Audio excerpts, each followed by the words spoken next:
పందులన్నీ సముద్రంలో పడి చచ్చిపోయాక సేనా దయ్యాలు ఏమయ్యాయి అని ఎప్పుడైనా ఆలోచించారా?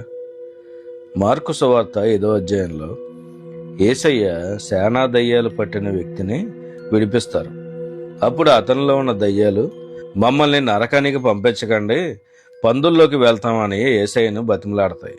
అలా బతిమలాడి అవి పందుల్లోకి వెళ్తే ఆ పందులు పిచ్చిపట్టి కొండ మీద నుండి సముద్రంలోకి దూకి మంద అంతా చనిపోతుంది.